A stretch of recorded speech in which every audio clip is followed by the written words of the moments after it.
Imagine standing on the vast steppe of Inner Mongolia, the wind stirring up whispers of the past as vast and complex as the land itself, a place where robust tribes once roamed free, wrestling with life and each other, until a certain charismatic and relentless leader, Genghis Khan, managed to subjugate them, uniting them and shaking the world from horses' hooves. We visited the land of the great conquerors.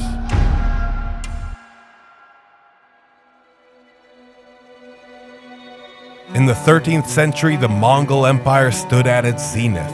Stretching from Eastern Europe to the Sea of Japan, it became a testament of power and influence, becoming the largest contiguous landmass ever conquered. This vast empire fostered religious freedom and trade, unified cultures through the Silk Road, and was so orderly that it was hyperbolized. A woman could cross Asia bearing a plate of gold on her head untouched.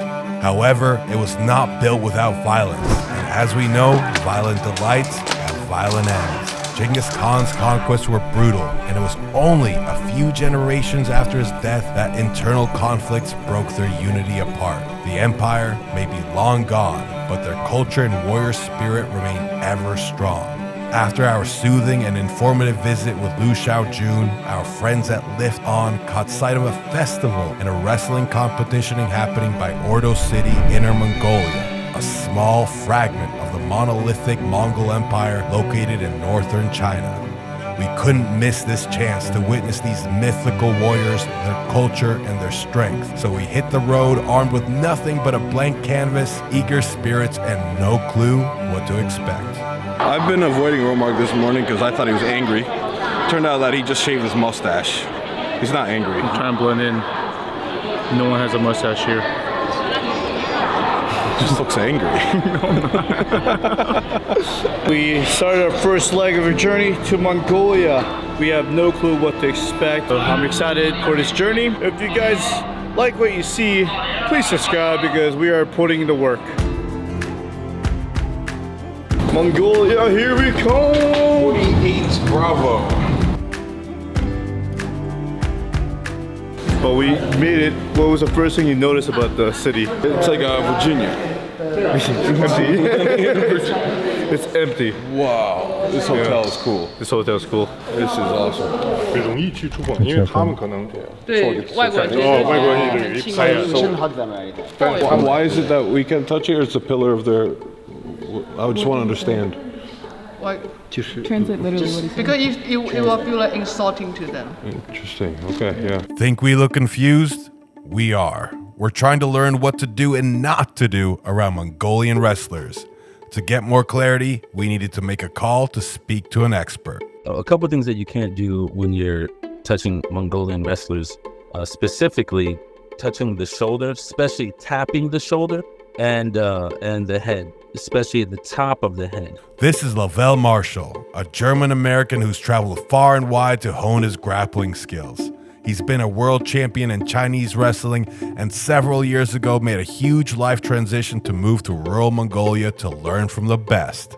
Unfortunately, we only found out about him after our trip, so we hopped on a call to learn about his experiences over the past 4 years. And the reason why you don't want to do that is because your flying horse, your spirit, you want it to rise high, right? You want it to fly high. That's what they say. So if someone taps you on the shoulder or head, it's pretty much like they're pressing down your flying horse. They're pressing down your spirit. After filling our minds to the brim with a list of transgressions to dare not test, we hit the bed early. The following 2 days would be long, and our very first stop in the morning would be a visit to a nearby festival, followed by a day filled with Goliath grappler warriors shaking the earth with deadly throws. Rolling out to the festival. What festival? I'm not sure, but we need apparently to be able to access this, we need a tour guide. Otherwise, I think us Western morons would do a million impolite things. So we basically need a babysitter.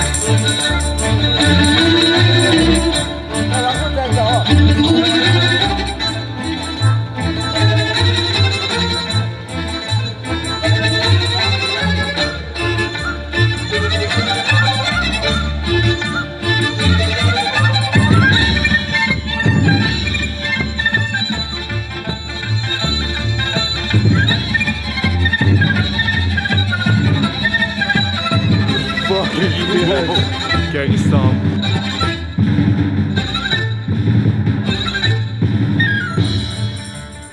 The festival we entered was rich with folk music, traditional garb, customs, and prayers. But to be fully transparent with you, we struggled wrapping our heads around exactly what we were witnessing. Even as we're walking here, we can see that there's been milk, horse milk, poured on these rocks, on these pillars of sorts. To just witness something so rich in culture and tradition and spirits. This is really amazing. Never experienced anything like this before, have you? I would say the closest was Kyrgyzstan, but I don't think we did anything spiritual over there. Between two tour guides that didn't speak English, everything was lost in layers of translational difficulties. What we experienced, however, was felt to the bone and soul. Cauldron-like bowls filled with rocks and horse milk to honor the dead, and a temple that was homage to Genghis Khan and even claimed to potentially be his final resting place, of which we were not allowed to film inside. This was but a small part of our adventure. Next, we headed out for lunch to sample the cuisine of the steppes and acquaint ourselves with the interesting anomaly of a character that is our tour guide. Welcome to Genghis Khan.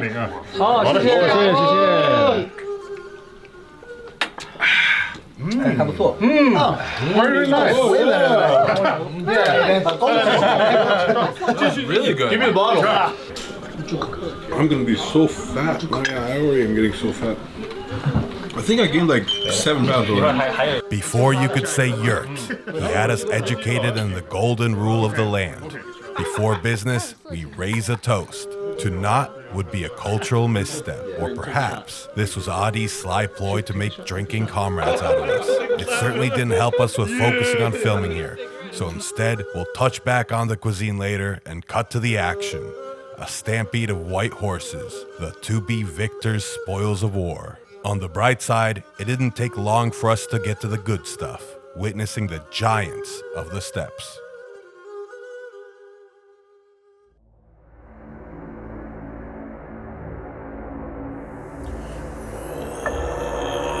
I am beyond excited to witness this in person. Ever since I was a kid, wrestling has had a special place in my heart. And in Mongolia, it is on another level. It's been a part of their warrior lifeblood for thousands of years. Even the vests you see here resemble armor that was used in battle. The rules are simple. Grab hold of the opponent's arms or vest, aka jodag, in an attempt to grapple them to the ground. Leg sweeps are welcome. If anything knee or above of your opponent touches the ground, you win. But there are still so many more questions to unfold. Why is David facing Goliath out here?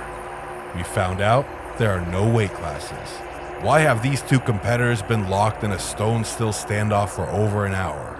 Well, as it turns out, there is no time limit. What even is this ribbon necklace they call a junga? That's a question for Lavelle. A junga is the colorful ribbon necklace that you see the wrestlers wearing. It's pretty much like the sacred symbol of the style here. And if a wrestler is wearing one, that means they're like a high level, like a champion wrestler, an elite wrestler from Inner Mongolia. There's a few ways to get a junga. The way that everyone wants to get a junga is through winning. The other way is a retiring wrestler can give you their junga, which means when they retire, this means they cannot wrestle anymore. They can pass down their junga to a new up-and-coming like prospect. Maybe their grandson's a good wrestler, or whatever it may be, but they're younger, they're 20-something years old and haven't worked their way up to earning it through competition. They can pass theirs to you. There was a lot that was said in this hour-and-a-half interview. If you want to hear the full exchange, check it out on our membership page. It's $1 a month, and becoming a member helps us bring you more Strength Unknown episodes, New Zealand, Greenland, and more. If you have any other countries you'd like to see us explore, drop it down in the comments. Now back to the show. Going into the second day of the wrestling tournament, also known as a Nadam, a tangible shift in the atmosphere was palpable. We quickly came to understand the ruthless nature of this competition. One loss and you're out. The once robust roster of 512 contestants had been mercilessly slashed to 256. What remained was a congregation of the fiercest Mongol warriors, each wrestling for their chance to clinch the coveted victory. The much-prized janga, horses, money, and honor. After a night of drinking and singing Mongolian, with my new friend Adi here, we are back watching wrestling.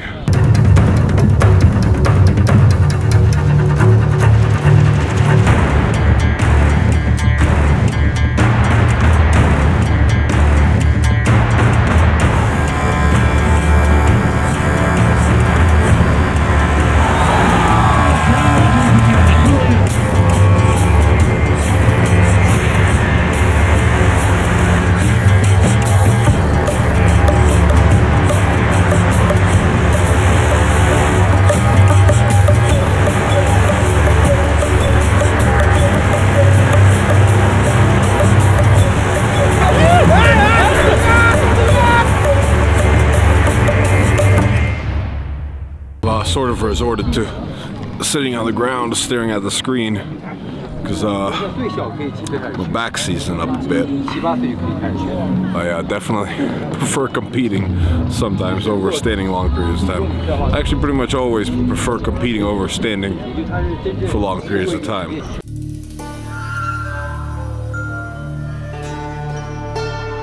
The final two of the last group are also going to a situational. One guy gets a strategic position, the other guy has to defend. The defender gets a call when the match starts. See, there's no real time limit in Mongolian wrestling, but they will have a kind of rough time of like, oh, okay, this match is going on quite long. They'll do a couple things, flip a coin, or they'll put a rock and you can pick, they let you pick which hand, whatever hand the rock is in, or if you want the coin toss, you get to get the dominant grip. But they'll lock you together.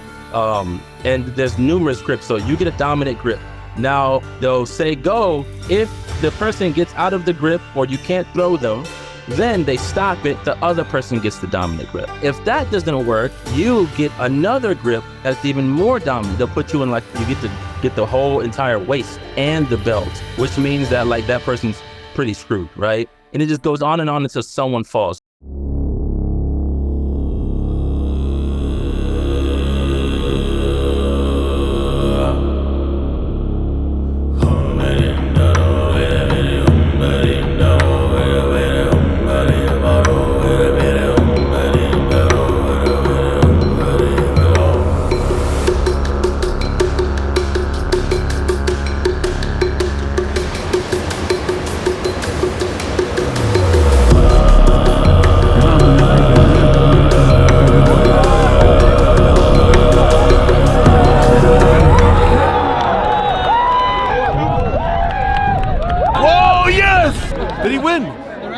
Red Pants Man won!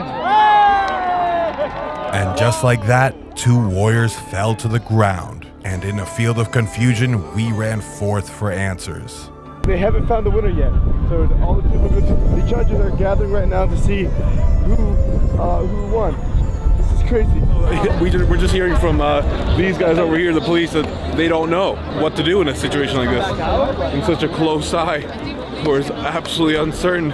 Did Red Pants win? Oh, they're still trying to find out? Still trying to find out. That's why we're going over here. Oh, okay. Over many replays, the victor was finally declared.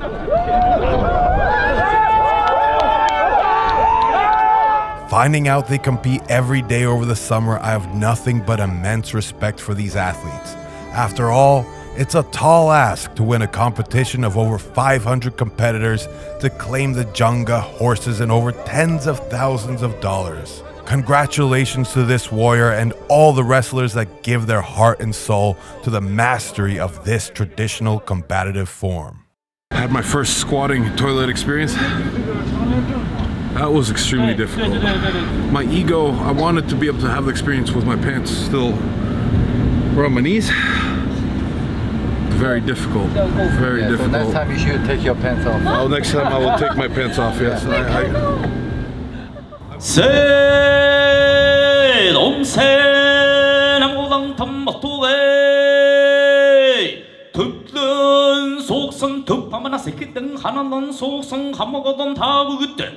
والله تلوجي جرو غرم دخو جرم بخيوسنا يكمن شرسن هنوض وصو 아히 뒷빛에 내 공부칠 때 아쌈 보덕도 쓰네 온듯해 공기시드도 내 공부칠 때 거의 돈 보덕도 쓰네 온듯해 움두리 그 기식태 얼굴이 흐웨듯해 오떡막내태 오점 내울때 생색을 하말때 에르위 희치크태 조로마다 좋대 이름에도 입주태 저런대로 있는 박태 어쩜 허유를 묻주태 아롱 허유를 세일태 허르저롱 후주태 더거 니그 밑에 더시두태 더그르그 수태 이매세 한 무흐드하는데 한 사람은 내간 이리설로동 흔드기 친 다고 그땐 хүр태도동 냅쇼냐. This was a wild off-the-cuff expedition. All we had going into this was knowledge of the wrestling Nodum, event, date, and location. After that, it was a matter of surmounting one obstacle after the next just to be able to get an inkling of understanding of this beautiful land and culture. As we dug deeper, we discovered an intricate tapestry of history and tradition, which only seemed to expand and complexify with each passing day. For them, wrestling is no mere sport. It is something that's formed over millennia out of necessity, from protecting their own from invaders to wrangling with animals on the daily in their herding lifestyle. Wrestlers are nearly cherished as minor deities and held in the highest of regards. A few days wasn't enough to fully grasp what this practice means for them. To do that, we'd need to return, stay longer, and go deeper into rural Mongolia. Our fleeting encounter did, however, instill in us a refined appreciation for their unique way of life. Now, we're committed to return, to delve deeper into their customs and mindsets. After all, it's not by chance that this small community consistently yields world-class grapplers and sumo wrestlers. Who knows? Maybe there are secrets yet to be unearthed that could aid me in my grappling journey. And so we close this chapter of our China adventure, but rest assured, it's far from the last. Interest in strength sports, especially strongman, is burgeoning here, and we're on a mission to fan those flames. This coming September, Romark and I will be hitting the ground running in Shanghai, assisting the lift-on crew with the inaugural China's Strongest Man competition. But first, we're off to Scotland for Romark to attempt the legendary Dinny Stones. If you appreciate the blood, sweat, and tears we pour into this content, consider becoming a member of our YouTube page. Your support unlocks behind-the-scenes footage, full-length interviews, and more. Or, if you want to sport our I Am Strength mantra, check out barbellapparel.com for some seriously sleek gear. Your purchase not only makes you look good, but also goes a long way in contributing to our efforts in bringing you more Strength Unknown episodes. Thank you for joining us on this journey, and we'll see you on our next excursion of discovery.